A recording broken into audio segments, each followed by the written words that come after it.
है ना, उनको सजा मिल रही है, उनकी प्रताड़ना हो रही है, उनको दुख मिल रहा है, ठीक है, ये भी हम देखते हैं।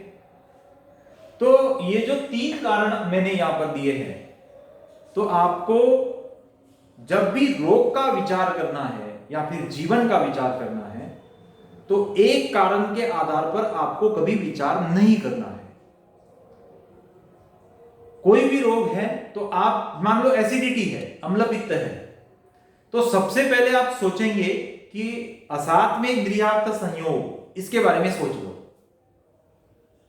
और फिर आप पेशेंट के साथ टैली करो, असात्म इंद्रियार्थ संयोग, क्या उसमें आप कारण ढूंढ पाते हैं या नहीं पाते हैं।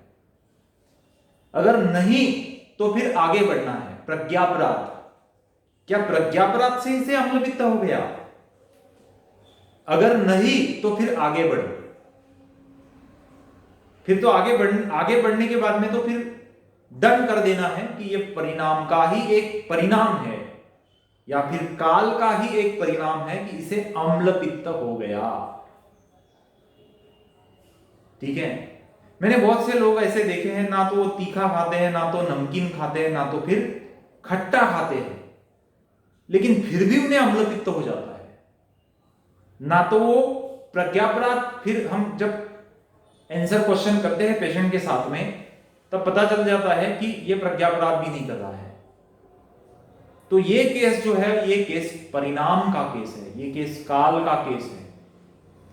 ठीक है, तो परिणाम और काल, इसके लिए कोई आंसर ज्यादा, जैसे एज अ ट्रीटमेंट, भौतिक उपचार के संबंध में हम कोई ज्यादा आंसरिंग नहीं कर सकते। अगर वो केस परिणाम का है, काल का है, तो अगर वो केस असात्म इंद्रियार्थ संयोग का है, तो उसके बारे में हम बहुत कुछ कर सकते हैं। प्रज्ञापराध का है तो हमें कुछ करना नहीं है, जो सामने वाला जो रोगी है, जो रुग्ण है, उसे बहुत कुछ करना पड़ेगा, तब जाके उसमें सुधार हो जाएगा। और परिणाम और काल जब है, तो फिर दोनों को बहुत कुछ करना पड़ता है, रोगी को भी और डॉक्टर को भी बहुत कुछ करना पड़ता है। उपचार देते समय ये बात हमें ध्यान में रखनी चाहिए, अगर डॉक्टर ही एफर्ट्स ले रहा है और रोगी कोई एफर्ट्स नहीं ले रहा है, डॉक्टर एफर्ट्स ले रहा है, बहुत कुछ कर रहा है उस रुग्ण के लिए, पेशेंट के लिए, लेकिन रोगी कुछ नहीं कर रहा है, ठीक है, तो फिर है ना, पेशेंट ठीक नहीं होगा। बहुत बार रुग्णों को ऐसा लगता है, पेशेंट को ऐसा लगता है कि अभी मैं डॉक्टर के पास आया हूं, डॉक्टर मुझे मेडिसिन देगा और उस मेडिसिन के बदौलत मैं ठीक हो जाऊंगा। अधिकतम लोग यही सोचते हैं, इसलिए लोग धोखा खा जाते हैं।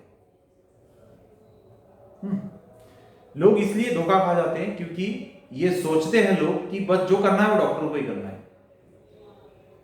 हम अगर कुछ गड़बड़ भी कर देंगे, हम अगर कुछ ठीक ठाक खान पान नहीं करेंगे, आहार विहार नहीं करेंगे, मेडिसिन ठीक समय पर नहीं लेंगे, तो ऐसी कोई प्रॉब्लम आने वाली नहीं है।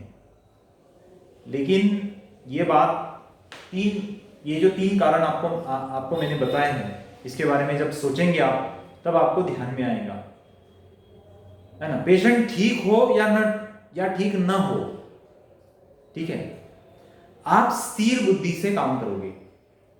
पेशेंट ठीक हो गया तो भी आप स्थिर रहोगे, पेशेंट नहीं ठीक हुआ